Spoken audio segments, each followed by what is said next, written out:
Hello, everyone. Good morning and good afternoon. And thank you for joining us today for Exxat Prism Enhancements to Curriculum Mapping webinar. I am Vishakha Bhave from Exxat, and presenting today for us is Chandni Parekh. She is a senior customer success specialist and an expert in the curriculum mapping module of Prism. And she's going to walk us through all the recent enhancements and changes that are coming to the curriculum mapping section of Prism. Now, please note that these changes are not yet effective, but you will see these changes that we are going to cover today on 5th of September, right after Labor Day weekend. But we did wanted to have this webinar before these changes occur so that you have a good heads up on what you can expect. A couple of housekeeping announcements before I pass it on to Chandni. You will find in the handout section of this webinar that there's a PowerPoint attached, and this is the same presentation that Chandni is going to walk us through. You will also receive a recording of today's webinar within 24 hours of this webinar. And if you have any questions or comments along the way, feel free to choose the questions section of the webinar and type in your questions or comments, and we'll address them at the end of the presentation. You can also choose to raise your hand. I will man the webinar and scout for any raised hands or questions or comments, and we can also unmute you so you can speak up if you feel the need to. All right, so without further ado, I'm going to pass it on to Chandni and let her walk us through these changes. Chandni, over to you. Thank you, Vishaka. Hi, everyone. So let's get started with the curriculum mapping enhancements, like Vishaka mentioned, that would be coming up soon. I'm just going to start this presentation. Vishaka, can you confirm if you're able to see the screen? Yes, I can hear you well and I can see your slides. Awesome. All right. So today mainly we're going to talk about what those changes are, why we decided to make those enhancements in the system. So a little bit of introduction. Then we'll focus on what the new navigation and the workflow is going to look like. And at the end, just we're going to mention some impacted areas that is because of the enhancement. So the reason why we took up this enhancements is today when you log in onto your system and go to curriculum mapping, you would have to go to different areas of the system to set up the attributes or to access the mapping page or even look at the reports. It's all scattered around the system today. And for a different task, you would have to navigate to a different page. So to make this a lot easier and more user friendly, we have consolidated all of the features into a single screen where any activity related to your curriculum mapping can be easily found on a single page where you can easily just click on go to mapping or go to the reports for the course or set up the attributes from the same navigation. So we have changed the workflow and the navigation slightly, which is making it more user friendly. However, the process of doing the mappings or adding an objective, updating your course syllabi, all of that remains the same. None of that has been changed. Just the navigation on how to go to your curriculum grid, how to access the reports, or how to go to the mapping page. Those navigation have been changed.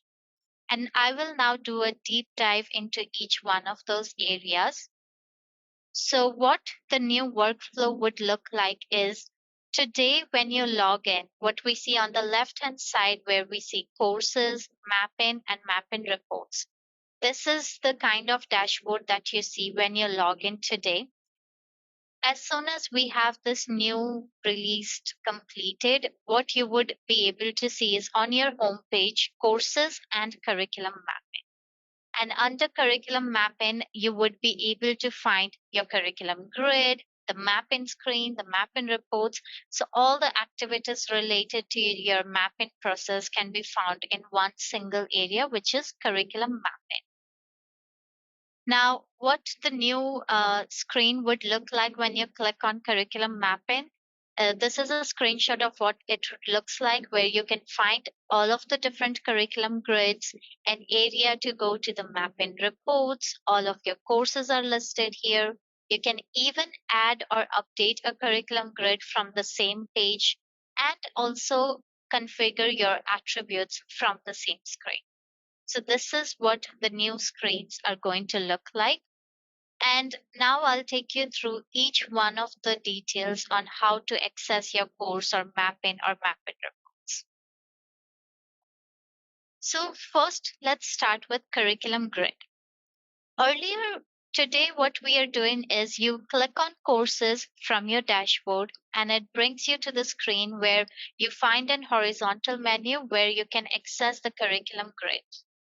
Now, with the new change, as soon as from your dashboard, which is going to look like this, and when you click on curriculum mapping, it brings you to the screen where you can see on the left hand side a list of all the existing curriculum which you would have already created.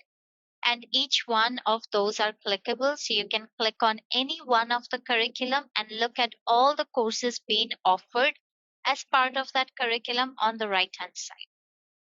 And each one of this course are clickable just like they are today in the system.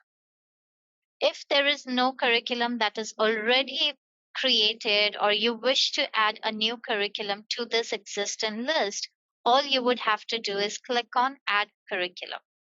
Now the process of adding a curriculum remains the same. As soon as you click on add curriculum, you would be able to select the course offerings, configure the mapping setup, and create your grid in the system.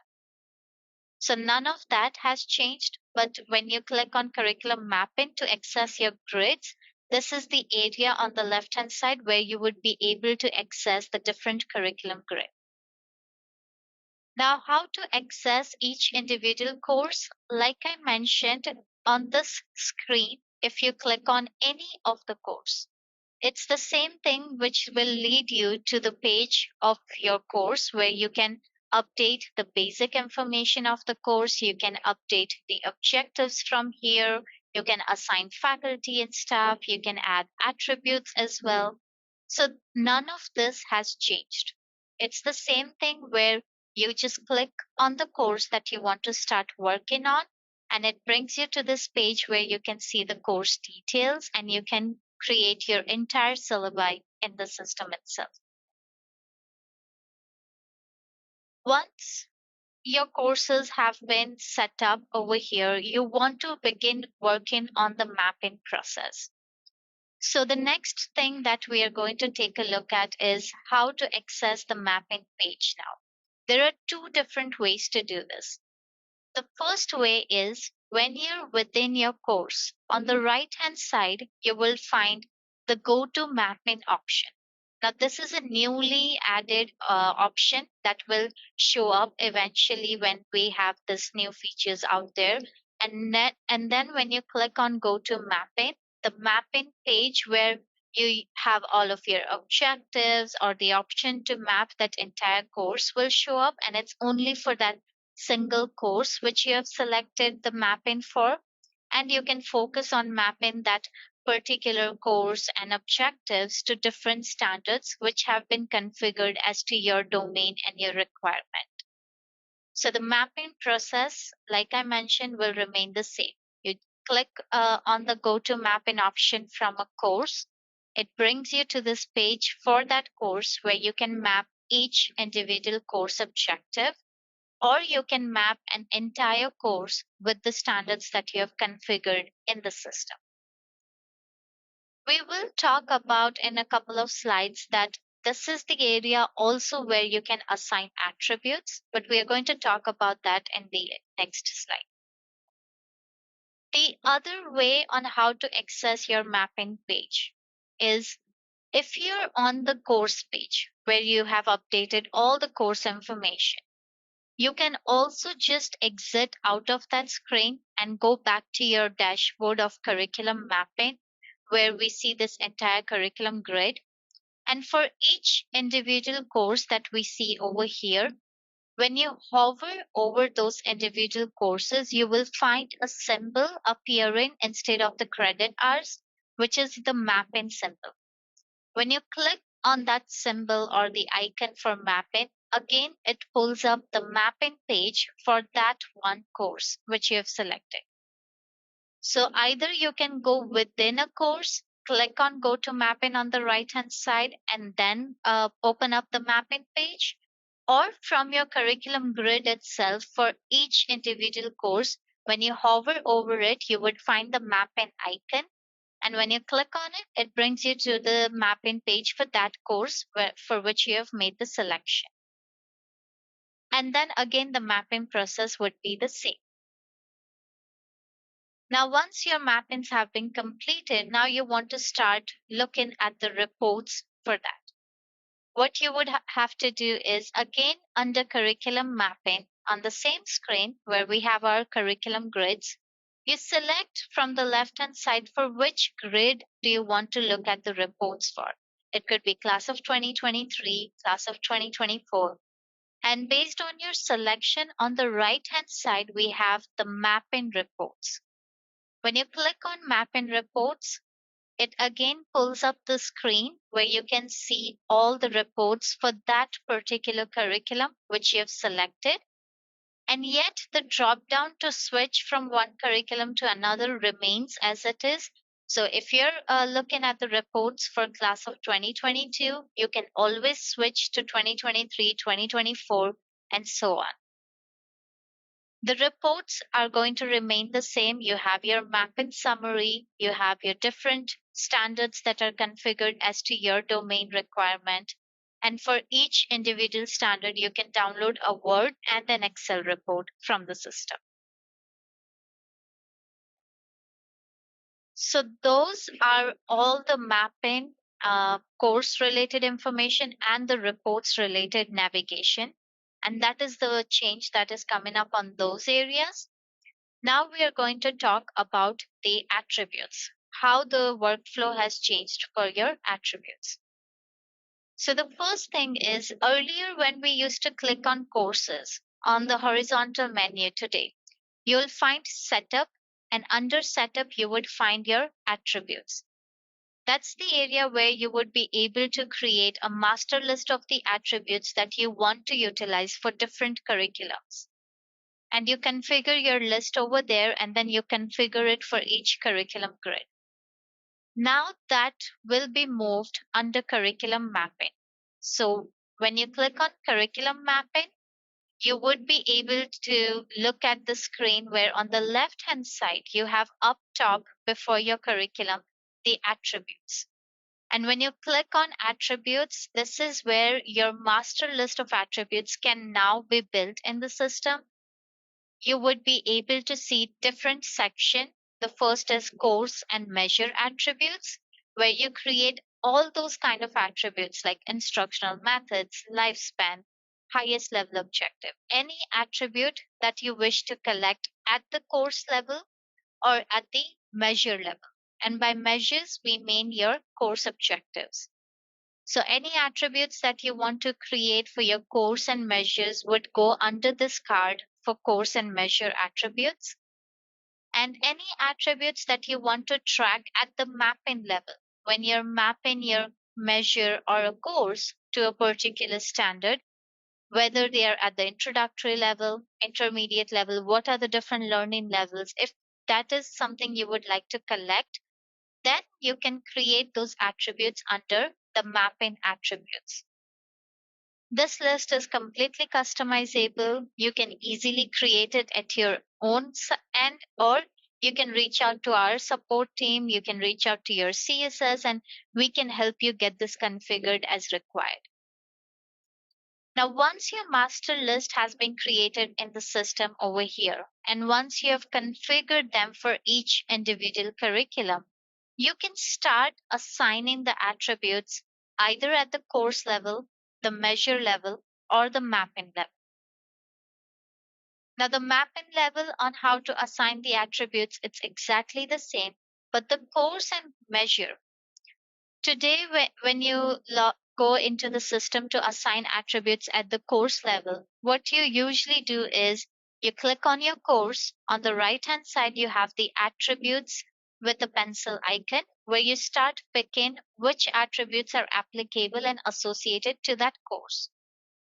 That area is going to remain as it is for temporary, but now with the new launch, not only there, the other area to collect those attributes would be on the mapping screen itself.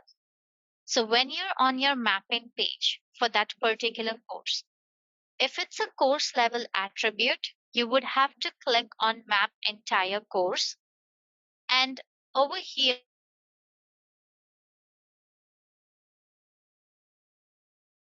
it shows you all the attributes that you have course level.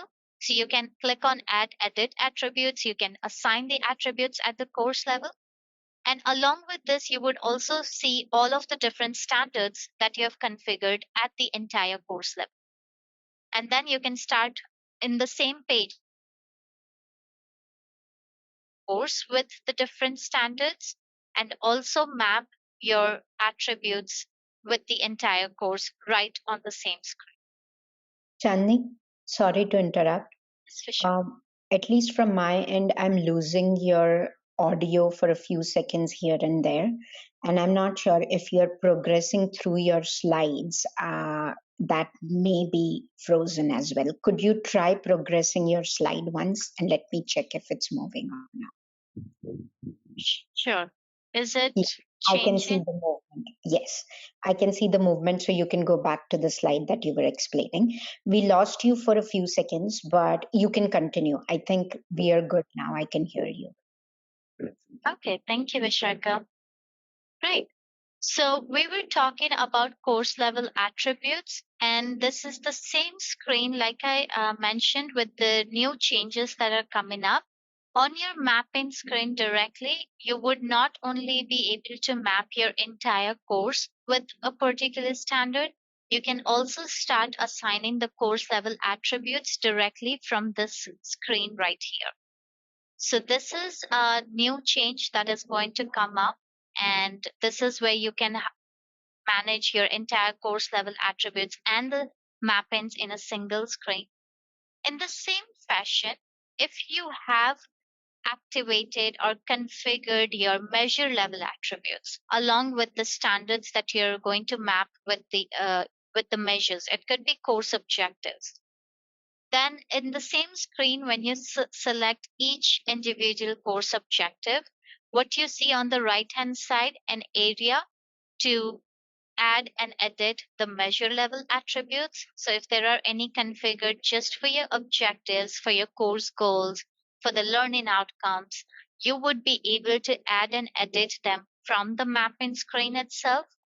And also, you would find your standards listed out here where you can map your objectives to the different standards that you have configured.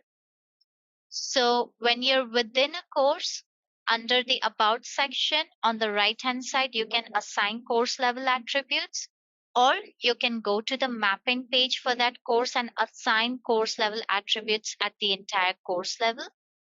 Same way, when you're within your course and you go to measures where you start adding an objective, updating an objective, that's the same place where you will be able to assign the measure level attributes like you're doing today.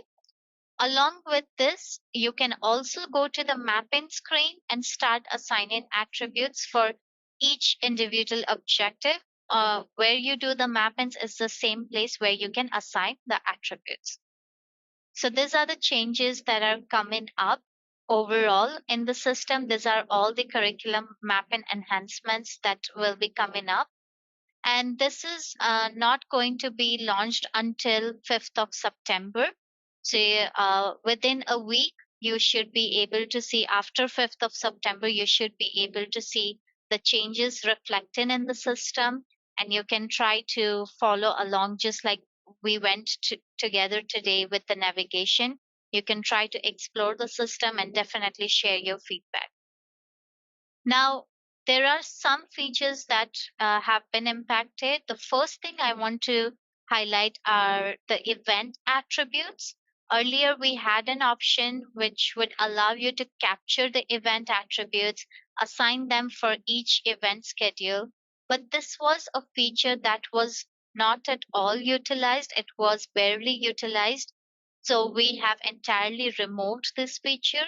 So the only attributes that are possible to add today are course level attributes, measure level attributes, which means your objective level attributes, and last, the map-in level attributes. So these are the three main different type of attributes that we have in the system.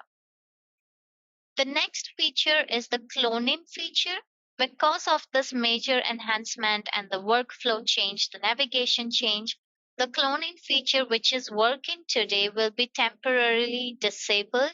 It would be impacted, and we will bring that back soon. So it will be launched one more time with improvement on that feature, which would be taken up in the next upcoming project. So, in the meantime, if you have any requests regarding the cloning feature, just reach out to the support team, reach out to your CSS, and we will help you work on that with our team. The last thing to update is the cumulative report. We will be launching this soon. So after this changes, the next upcoming change that is coming up is this new report, cumulative report, that is going to be there soon. And that was all that we wanted to cover for our today's webinar, all the enhancements that are coming up for curriculum mapping. We can open up for questions now, if there are any. So feel free to type in the questions. I'm not seeing any yet, but we'll give them a minute or two.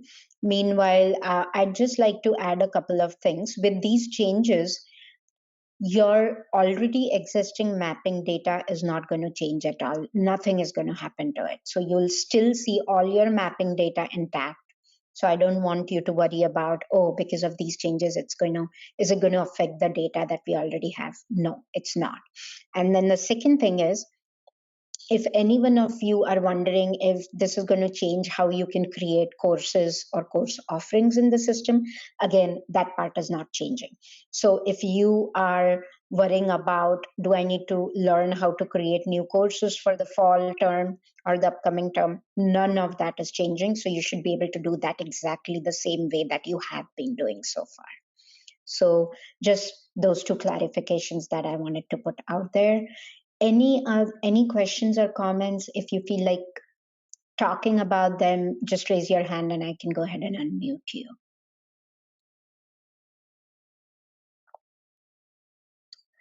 All right, I'm not seeing any questions. Let me quickly check the chat box. Oh yeah, there is one question. There are impending changes to the physical therapy accreditation standards by beginning of 2024. Does Exxat have a planned timeline for when these new standards will be added to Prism for mapping? Great question, Monica. Thank you for asking. Oh, this is actually by Adrian. Thank you for asking that question. Yes, we are aware that the standards are changing. So our product teams are going to make the new standards available soon. So you will start seeing new standards as well as the current standards, because a lot of programs will continue to use the current standards and their mapping over the transition period. So you'll have both the 2024 standard version available for you. And if you wish to get that activated and start mapping your curriculum to the new standards, that should be available to you.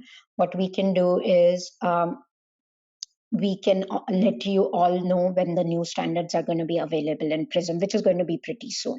So we'll make a note of that and maybe send you all an email when that happens. But thank you for bringing that up. We are aware of that. We have one more question from Monica, which says, will you please clarify measure and mapping attributes again? So sure, I can help with that question, Monica. So measure is a term that you'll see being used in Exxat, and we use that for objectives, instructional objectives, course goals, course outcomes.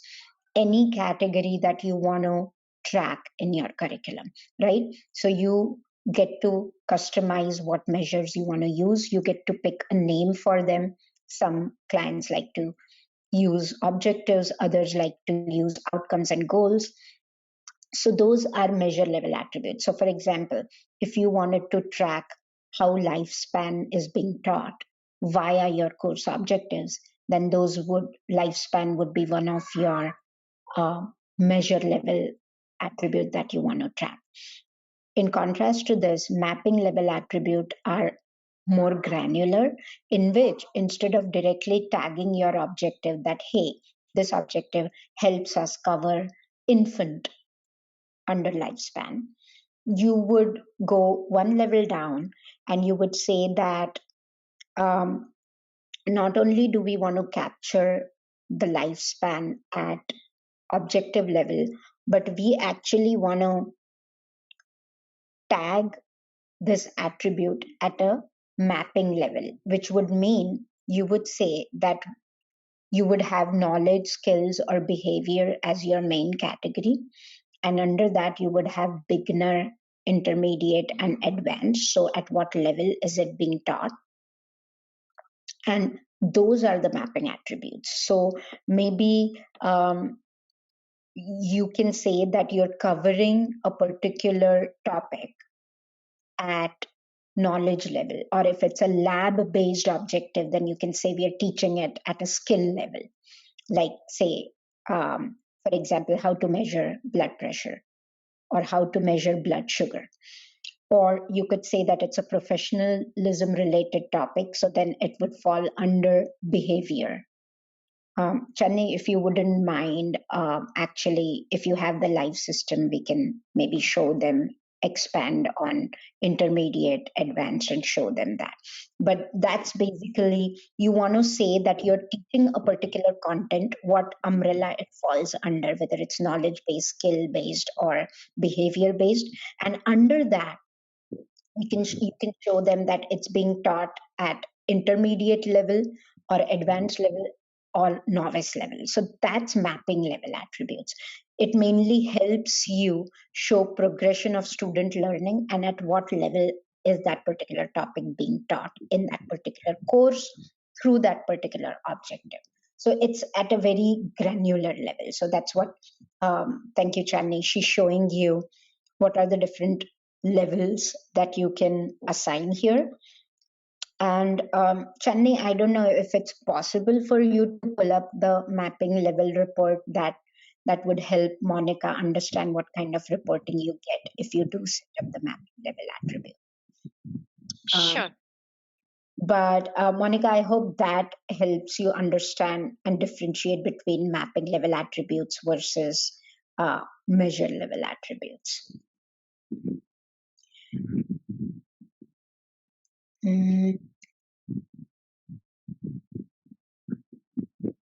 So what Chandni is trying to pull up is just to show uh, you what a mapping level attribute, if you do collect those throughout your curriculum, what would the report look like? It's like a nice progression of student learning kind of report that helps you write a self-study narrative regarding how do your students, how are your students taught a certain topic across the curriculum. So as they progress from first course to the last course in the curriculum before they graduate, how are they progressing in their learning, whether it's knowledge based, skill based, or behavior based. So for example, in this example, we are looking at a communication standard, 7B communication, and each column is a course, and the cells are representing whether uh, the taught topic is knowledge based, skill based, or behavior based, and whether it's being taught at a beginner level, intermediate level, or advanced level. So the idea is as you scroll from left to right, you should be seeing a progression in the level of learning or teaching, which goes from beginner to you'll start seeing more intermediate level being taught, and towards the end of the curriculum, you'll see more advanced level being taught for the same topic. So it helps you showcase the progression of student learning from matriculation till graduation. So that's basically what the mapping level attributes help you create this kind of report. So I hope that was helpful. All right, so we have more questions. The next question is by Amy, and she's asking, can you take us through another example of mapping a course outcome from start to finish with the new features? So sure. What you would want to do is you go to the mapping page. So first you go to the grid. And Chennai, I don't know if you want to do it through screenshot, like PowerPoint, or take them to the. Yeah, go ahead. I'll let you handle this. Sure. Thanks, Vishaka. So, to be able to do the mappings, you would first have to, from your dashboard, click on curriculum mapping. And when you open up the curriculum mapping, this is the kind of screen that would pull up. And from the screen, you select whether you want to map for class of 2024, 2023. Based on your selection, the course offerings would appear here on the right hand side. And for each individual course, either you click on the course directly or you hover over that course to show up a mapping symbol. So let me show you what happens when you click on that course. When you open up that course, you would be able to see up top on the right hand side a go to mapping option. And when you click on go to mapping, your mapping screen shows up where you click each individual objective. So the outcomes in your case, you can select each one of those separately. And for each outcome, the standards would appear on the right hand side with the plus icon or add mapping option. And you can add your mapping for each one of those outcomes one by one.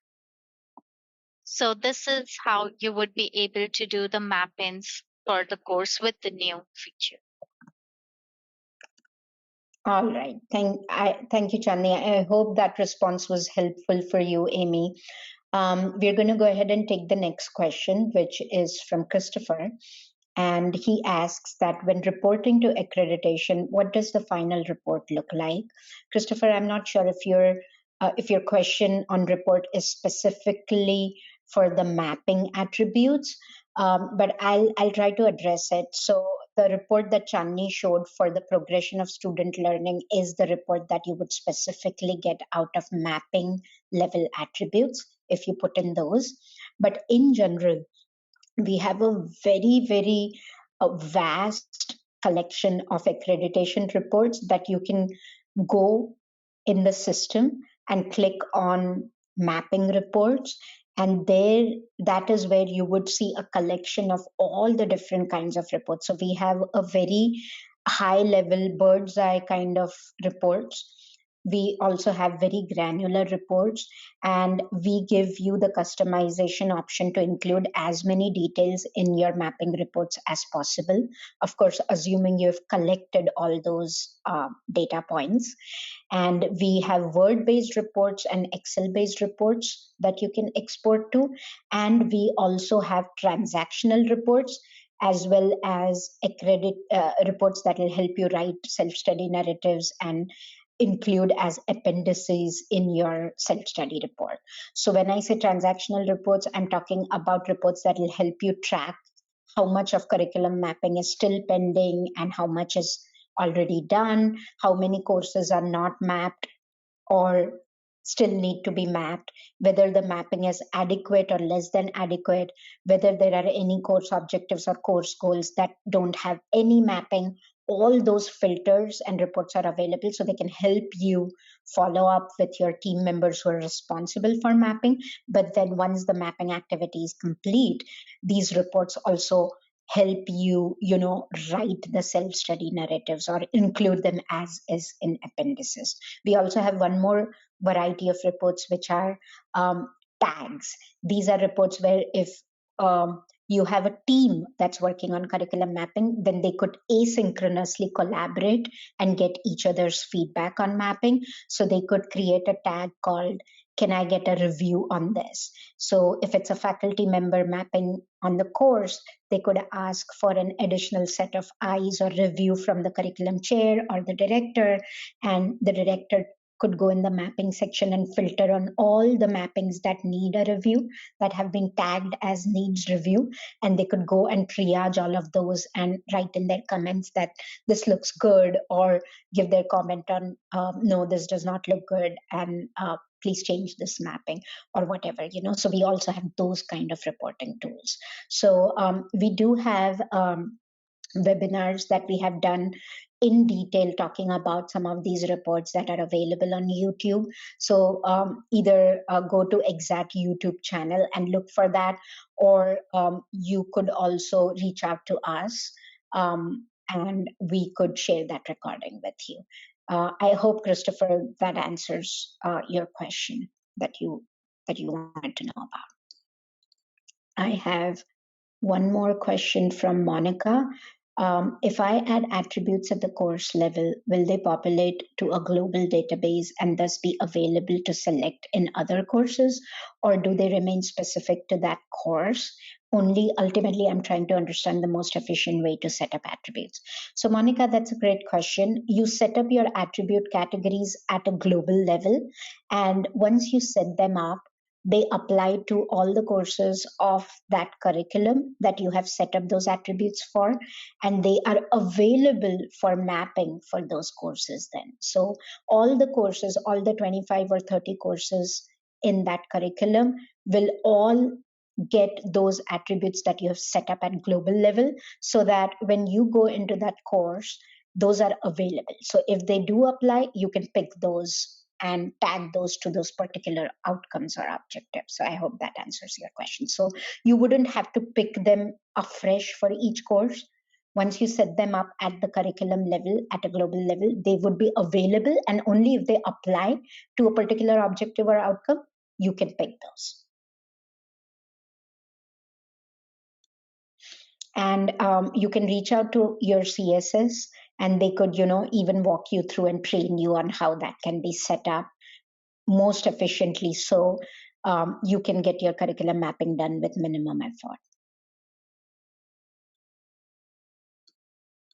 All right. Any other? I think we have addressed most of the questions. Any other questions or comments from anyone?